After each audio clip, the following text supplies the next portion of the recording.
Good afternoon, good evening, good morning, wherever you are. This is the next Two Token podcast recorded here with my guest on my left, Nils Veenstra, and on my right, Arie van der Bergen. And we are talking today about loyalty programs and how tokens play a role here. Welcome. First, a little introduction. I'm Alex Bausch. I'm the chairman of Two Tokens. I'm your host today. Nils, who are you? Well, my name is Nils Veenstra, as you said. I was actually working with you on the launch of Two Tokens back in the day. I think it was 2018, maybe. I'm not really sure. It was. Since then, I became the global CEO of a token mechanics company in the States called New Alchemy. We did about 200 plus token issuances together with the CFTC mostly. And last year I started a new platform for knowledge sharing around AI, VR, XR, digital twinnings called IMMA. What we try to do is show specific verticals, industries, how immersive technologies can benefit their social impact goals or the marketing needs. We do it together with, for example, the head of digital for the UEFA in sports, the chairman of UNESCO for digital heritage, the president of the Grammys for music. So we have we also have Amnesty International, the British government. So we have a whole bunch of, well, not a whole bunch, about 12 high caliber global leaders that want to learn about how immersive technologies apply to their work. And tokens, actually, NFTs are part of that as well. Well, you know, the digitalization, you know, tokens are like, you know, everywhere, right? So, right. Yes, yeah. And in full disclosure, so you and I, we were colleagues for the better part of 2-3 years, and we traveled the world. So, but it's good to have you here. Thank you. It's like old times. Yeah. And to my right, and for your left, you know, Arie. Yes, thank you, Alex. Let me briefly introduce myself. So I have over 20 years experience in the legal profession. I started back in 2000 as a lawyer at De Brouw, one of the bigger law firms in the Netherlands. And I worked for about 9 years in the financial sector, as a lawyer. And then I switched to the financial sector and I worked at Deutsche Bank, ING, and also for about 7 years at Knap. Which was a startup company when I started. We had a very small legal team, which means you get all legal issues at some point at your desk. It was a very interesting period. I learned a lot and I really like to help out building up a company. And about 2.5 years ago, I started my own law firm called Finnick Legal. And I specialize in providing legal and regulatory advice to fintech companies. And that includes advice on regulatory laws, supervisory issues, but also license applications, contracting, financing, and increasingly also about tokenization and blockchain and kind of the new developments in this area. And so what you're saying here is that we should have been lawyers. Well, it's you are, but you know, you and I, we should have been lawyers. Yeah, I think so. You think so, huh? Well, it's a very interesting area from a legal perspective, also with all the laws and regulations coming up. Yeah, I definitely think it's very interesting to be a lawyer at this moment. We were with one of our partners, Evershed Sutherland. We were nominated for a big lawyer award this year, the Gouden Zandloper, you know, and I met all the law firms that are out there. And so what's interesting, the big four, the consultants are hiring lawyers, and the law firms are hiring consultants. So it's all coming together. Very interesting because of all the things that are happening in society. You know, it's not just lawyers, it's also consultancy that's needed. Yeah, it's true. Well, I didn't receive any offers from Eversheds or other law firms, but I'm happy to have my own law firm. Yeah. Very good. Well, today we don't just want to talk about the law, but we at Two Tokens are interested in how we can help organizations in the adoption of token technology. And ever since Nils and I traveled the world, there's been a lot of questions and a lot of unknowns that companies worked with. I remember at some point in time, we had conferences where people were arrested on the floor because they were selling securities and they were telling people they were not, if you recall. No, actually, you don't recall. No. Let's strike that from the record. But today we focus on one thing and one thing only. That is loyalty programs. And you have a lot of experience in loyalty programs in sports and in music. So can you give a little background on that, Nils? Yeah, yes and no, honestly. With New Alchemy back in 2019, I think it was, we are really looking into the possibility of consolidating digital gift cards. So these were through retailers in the States. And that's also a loyalty component to that. I was talking to the guys that started Socios back in 2017-16. That's like a fan token for football clubs mostly, right? And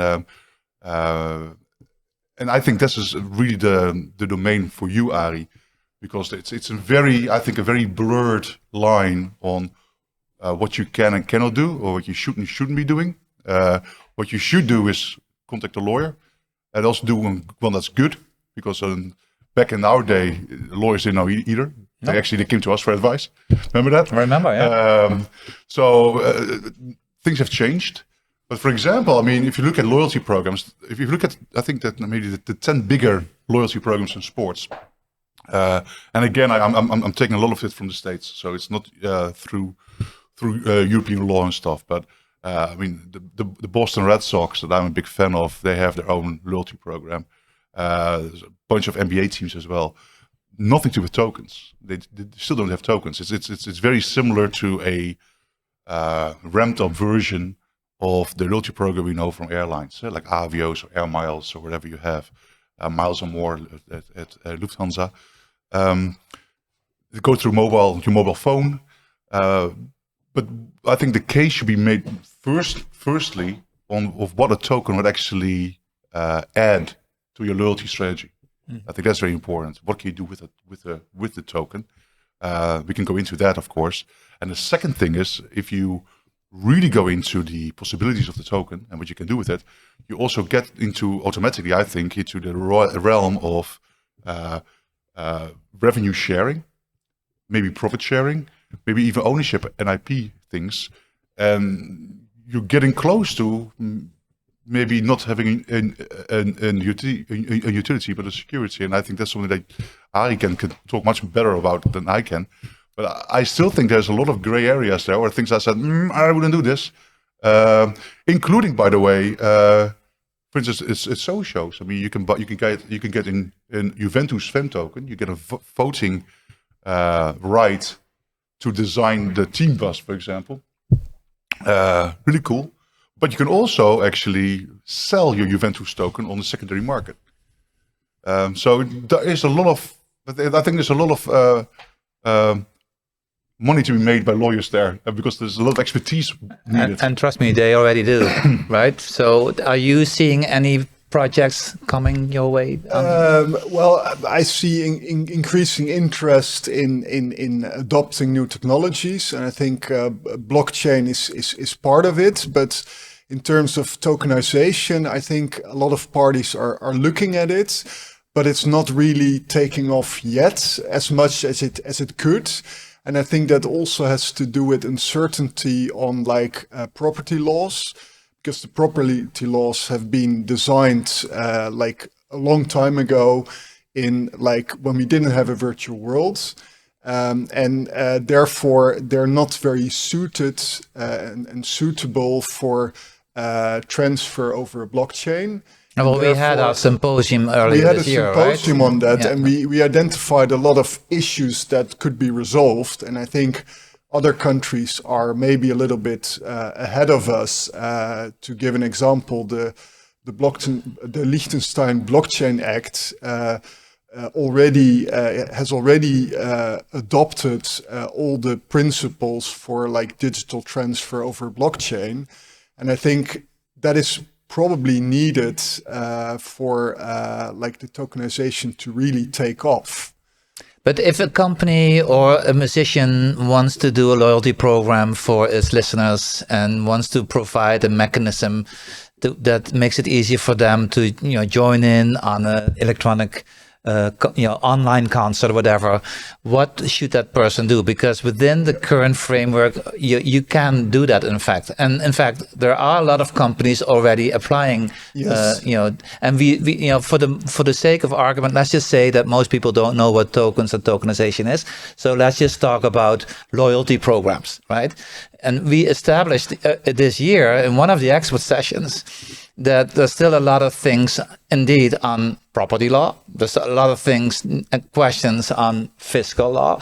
The tax authorities don't know whether to charge VAT, whether it should be in box 1, 2, or 3. So there's more questions than answers, but needless to say, it is happening. Yes. Well, I think there's a difference between like real world assets being tokenized. For example, I want to sell my house. I still need a civil law notary to do that. But if you're selling tickets and you have like your DLT, which ensures that the person that's actually holding the kind of virtual ticket is the person who is entitled to a right. It's just a right to have access to the concert. I don't think there's really an issue there because there's no one who's going to say, well, here's my real world ticket and I should have access to the but concert. do you think that just a ticket, and the several companies we had in ICO, remember, Guts Ticketing, this is now a Dutch company that applies tokenization to tickets. I don't think those tickets can really be perceived as loyalty programs, right? It's just a ticket to entry to a concert, right? Come, let's face it. Yes. Well, the thing is, I think the thing is that you start, and this is kind of where the IMMA network kicks in, and what we try to do here is you start off. Why do I start up with a loyalty program? What's my goal? Why do I do this? Is it to increase my customer or my fan base? Is it to get them closer? Is it to retain them for a longer time period, so to increase the lifetime value of my customer base? Is it also maybe to drive down the cost of acquisition for new customers, right? So there's all these questions. Why do I do this? And then the second question is, do I need a token at all? From somebody who comes from the blockchain, I actually organized the first Bitcoin conference in 2013 in London. So I'm quite way back in Bitcoin and blockchain. Loads of times you don't even need a token, I think. But we don't use the word blockchain or Bitcoin. Yeah, exactly. But the inherent value of a token should be manifested in the loyalty strategy that you, that's it, as a corporate, that's it, wants to go after, right? Yes. So in a lot of use cases, I have question marks, right? But in other use cases, to me, the one company that got it spot on the last year, we're sitting on the sidelines watching this with IMMA and talking about this. people from sports, from music, from the government, from museums and art, we're all looking at this like, okay, these guys get it. It's Nike. Nike got it right. I think. Adidas had a very good example too, right? So. Yeah, but what you can do with the token with Nike is actually really cool. You can actually co-create with the Nike designers, and you can actually make money off your designs if it's good, right? Of course, there's a lot of legal questions there, I think, but this is the United States, so it's a bit different than here. But the engagement with your brand ambassadors, your advocates, is of course second to none.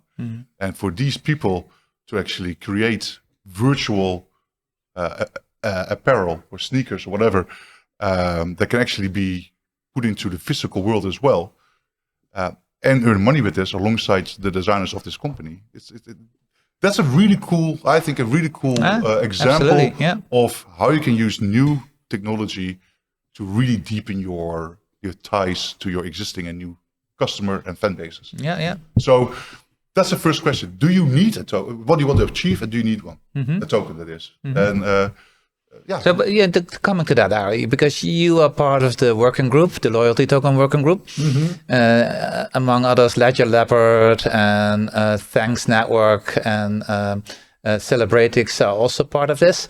What use case did you work on here? Well, you wanted to examine what a loyalty token, how it was used. What can you elaborate? Yes, well, what I see is that there's still a lot of hesitation on adopting the tokenization, and also a lot of legal uncertainty. And what we're working towards is to give clarity on the legal aspects and what you can do, and when, for example, you should contact a lawyer because maybe you're violating security laws or whatever it is. So we're currently preparing a white paper which sets out a number of use cases, and Celebratix is one of them, to set out what kind of the main things are you should consider when issuing a loyalty token. Mm-hmm. What I think also the really cool thing is also when you have, if you look at the advantages, right? If you do go with a token, and the Starbucks is a good example here as well, with the Odyssey token they have. Starbucks have their own loyalty program, Starbucks Rewards, I think, from back in days in the States. But they also have the token thing on the side. What they can do is, because it's interoperable, it's all on the Ethereum blockchain, you can actually take partners on and redeem tokens through different loyalty programs really easily. Much more easier than British Airways with Avis or Hilton Hotels or something, because they all have their own IT stacks. So that's a big advantage. And a second thing, which I really think is cool, and this is more a business strategy thing, is there can be so many opportunities in the back end as well. I'll give you one example, if I may, if you have time for this. No, we do. And otherwise you can cut this out. So what you have is, this company is based in Switzerland, and I have to disclose that I own some stock in this company. But I got that. I did a decision before I realized actually where you can go with this. So they create moments, kind of like Top Shot by the NBA. So you have digital moments from physical sports games. These moments are turned into NFTs. They can be branded by either the league partner, like the Austrian Bundesliga is doing this, or by a corporate partner, like Red Bull, for example. And these are auctioned off to fans all over the place. You can work with athletes, sports clubs, sports leagues. I know in Holland, FC Twente went on board with this, and the Super Bowl we did, and the Australian Open in tennis. However, we did a really cool project this summer as a use case for IMMA. It was not for profit. It was a benefit game, a benefit match, football match at Chelsea Stamford Bridge between two teams of players, football players, to raise money for Ukraine, and not the Ukrainian army, but to rebuild schools in Ukraine for kids. This was done by Shevchenko, the football player who played for Milan, and with current players like Mudryk from Chelsea and Zinchenko from Arsenal. So you had one team coached by Wenger from Arsenal, with Arsenal players like Vieira was there and those kind of guys. And one was coached by, I forget who it was, doesn't remember, Shevchenko, of course, based also with Chelsea and AC Milan guys. Seedorf played, scored a fantastic goal. That's not the point. The point is that we made a digital twin of the stadium and actually opened this game up. It was live on TV in England only, or in UK only through Sky. But we opened it up to the entire world to look at it in a virtual Stamford Bridge stadium, the Chelsea stadium. But what we also did was we had the data algorithms through the players. What we could do now, you can actually do predictive analysis of what's happening in play. I'm going to repeat this. You can do predictive analysis of behavioral of players in play. This can be of tremendous assets to gaming companies, gambling companies, betting companies, all this stuff, tendencies. With this started as a loyalty token, basically, to capture moments in sports for sports fans. And what we kind of gotten to is the question if this is a thing we want to do. Well, the thing is, you asked the question twice, right? You said, why do you need a token? Why do you need a token? So first off, we're living in a digital world. So, we're creating digital twins of everything physical. And as soon as you have digital twins, you're going to have to transfer value. If you transfer that value in a digital way, and I don't want to talk blockchain or anything. If you want to transfer value in a digital way, even like this, you use a token. That's what tokenization in its bare essence means, right? And especially, and the possibilities are endless. It's not just raising money. It's just following people. It's if you have tokens in the edge, which means with all you can do a lot of stuff. So that's my answer to your question. Why do you need tokens? Because yes, there are a lot of skeptics. We also ascertained, and that's why Two Tokens is doing a broad analysis for the government, and we do that together with the banks and European partners. We do a broad analysis of the impact of tokenization on society as a whole, and how we are doing innovation. Because tokens go back to the Roman ages, right? We had analog tokens that you can use in the subway of New York. We still have. We still have, yeah. So, but digital tokens, that's new, right? And in a way that we can now create new business models, new value models, and what have you. So that should also answer your question. Absolutely. Why tokens, right? The only thing that we see now is that there's a very, very big knowledge gap. So we need to educate people. We need to help companies to onboard them. And how do we do that? We do that with real examples. Just show them, take them by the hand, and help them implement. That's why you have you, Arie. Yeah, true. Yeah. So how can you help? For instance, if we had, I know you worked at Panish Panay. Right? Maybe you should explain what Panish Panay is. The listeners don't know who Panish Panay is. But one of the projects that we worked on was through you with Panish Panay back in the years, and it was on music. Panos was a good story. Panos is from Europe originally, but I met him in Boston 15 years ago. Long story short, Panos was the head of entrepreneurship at Berkeley College of Music in Boston, which is one of the most famous higher education places for music. And he had an issue because how can he charge $25,000-$30,000 per semester to his students if they get out of school in an industry that's dying? It's not Napster 2.0, but it's not good. It's streaming music. They need to do something. That was their the mindset.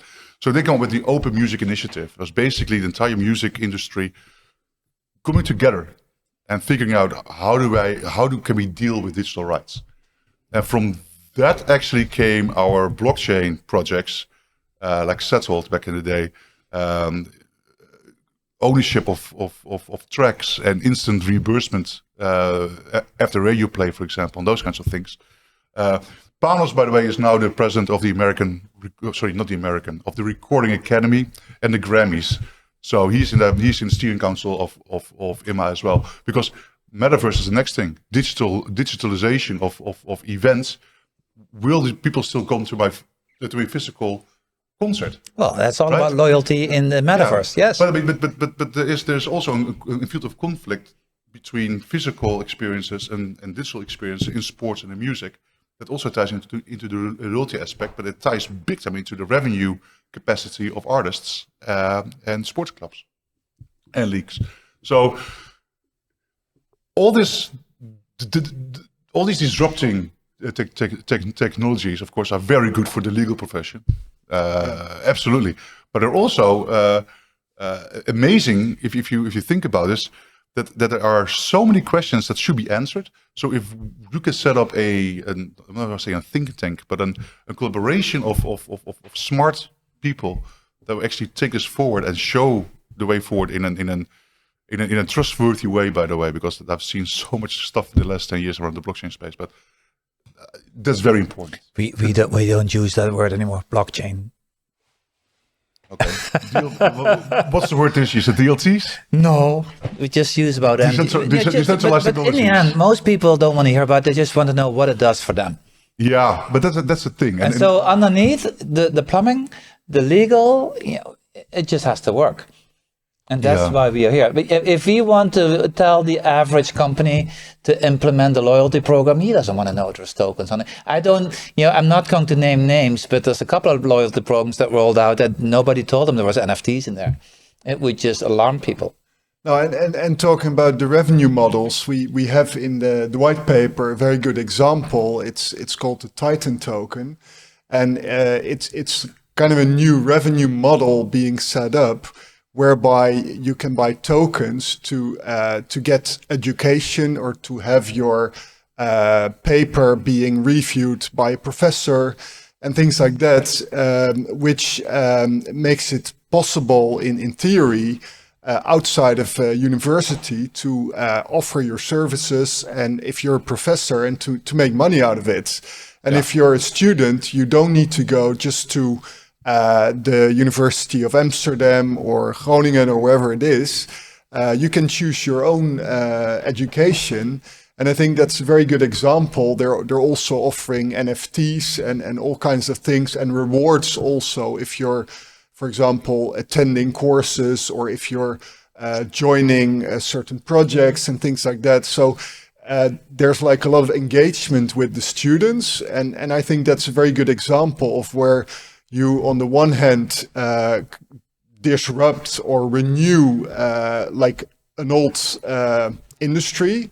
And on the other hand, there are also new revenue models being produced, which I think is very nice development. And the most important thing, I think, the very important thing here is social impact, I think. So the social impact of things, of new tech. And if you talk about higher education, I think it's a fantastic example. Dan Leclerc is one of our senior council members in IMMA. He's the CEO of the Global Business School Network. He used to be the boss of the American accreditation company. So he's got one mission in life, basically, is to level the playing fields and democratize access to good education, especially in developing countries. And there is a field of conflict, there we go again, between the level of accessibility on one hand and the level of impact on the other hand. Harvard Business School, high impact, really crap accessibility. Yeah. Bunker Hill Community College in Charlestown, down the street, high accessibility, no impact. Yes. With new forms of education, digital campuses. Now we're going back again to digital twinning, for example, and VR and that kind of stuff. In theory, you should be able to actually improve the level of accessibility, but also improve the possibilities to disseminate information and access to research. So your impact can also go higher. So what I would like to see is more also focus on how can we use new tech, immersive technologies, but also tokenization part of this, to actually improve the access, or to actually democratize access to education in a better way. And the same goes, by the way, for healthcare. Mm-hmm. Well, and the way we look at it is, just all these sectors that are going to be digitized are all going to have different use cases. I remember working with the central banks, and they were looking at CBDC for healthcare. Wouldn't it be great if you had programmable money, tokens, that could only be applied to pay your health bill? Right? That would be so efficient. So this is all coming to us, and that's why we have markets in crypto assets. And contrary to what you were saying, I do see, since the announcement of MiCA earlier this year, I do see a lot of adoption. A lot of movement from companies who want to either, tokenize real assets or want to implement, a digital strategy. And so that is very different from the prior years before. And there's a big divide between the crypto world with all the promises that didn't deliver, and the real world today, what looking for adoption.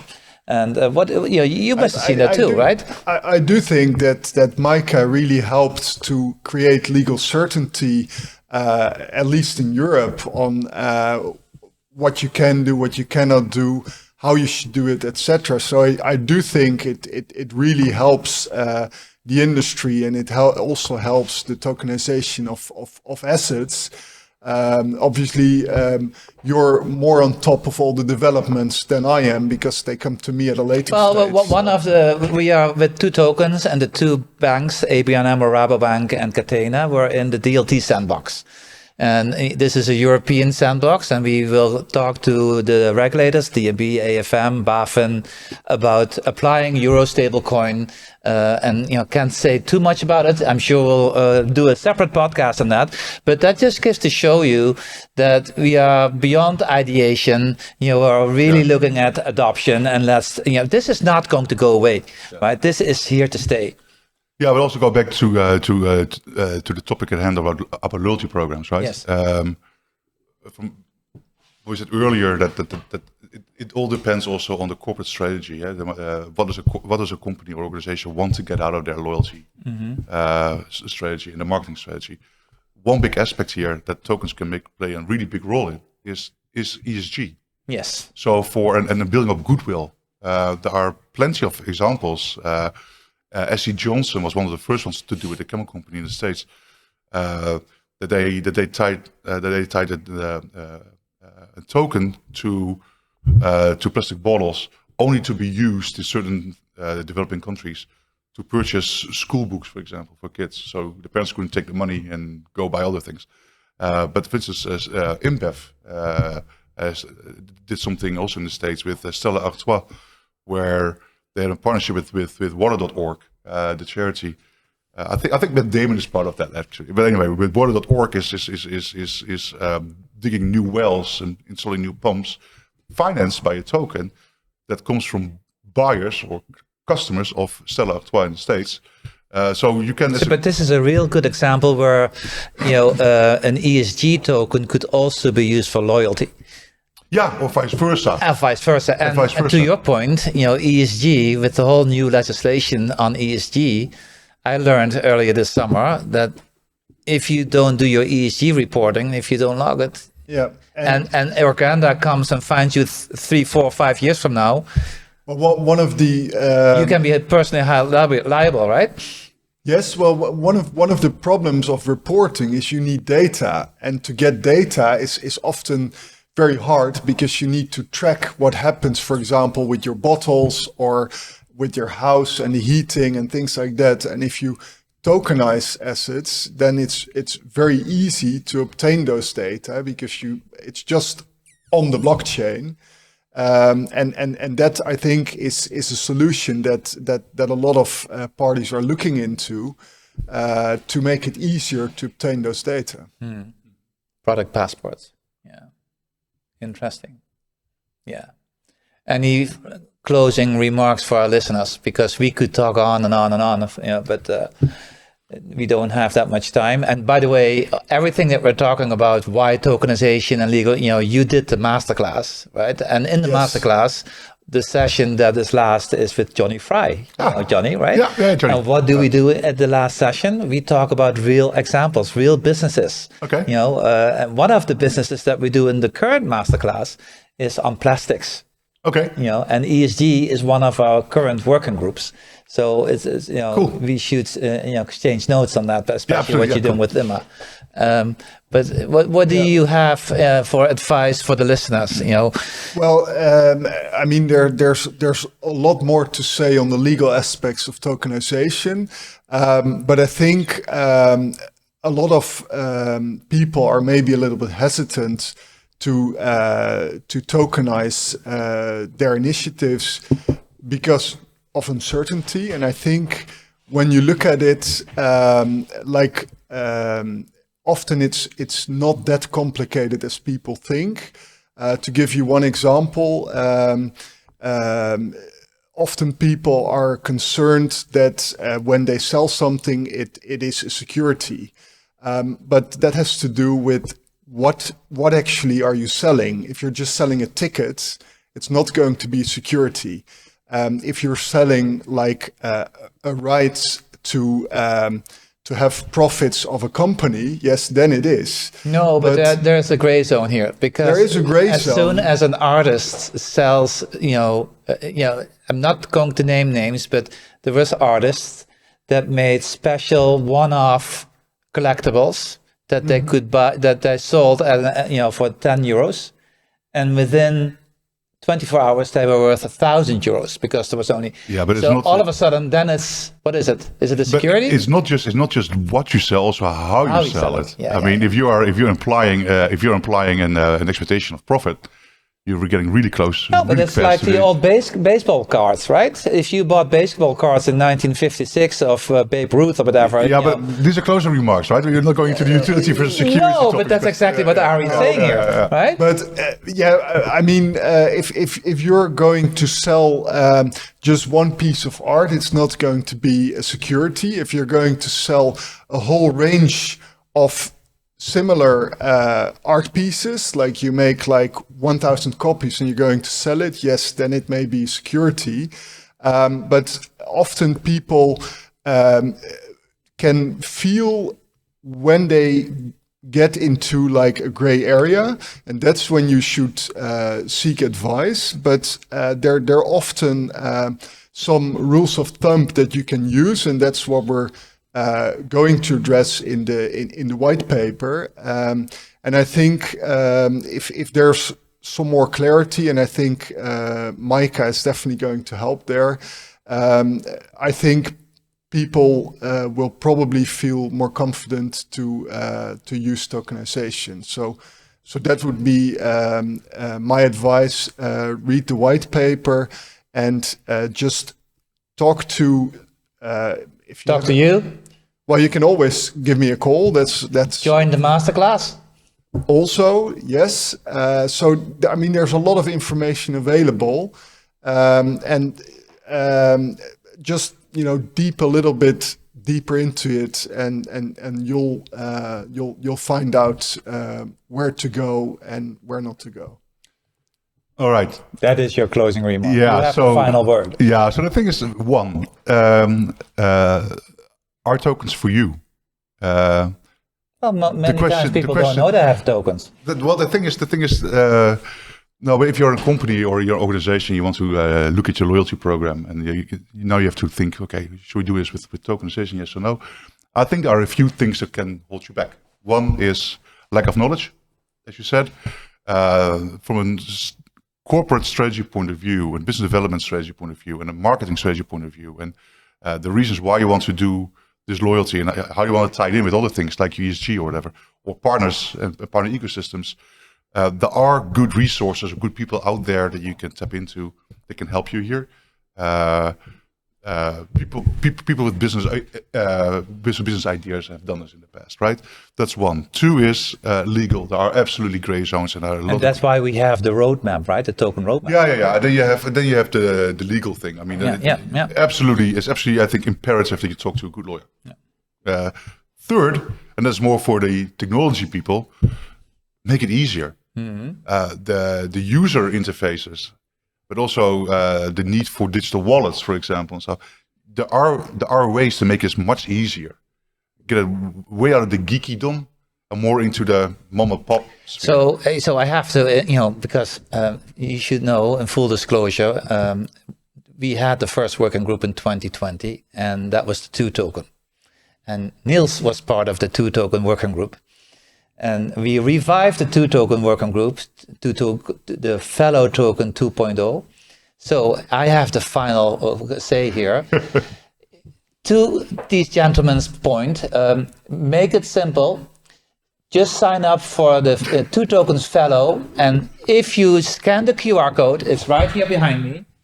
You become a fellow, you pay us 100 euros, and you have a 2 token.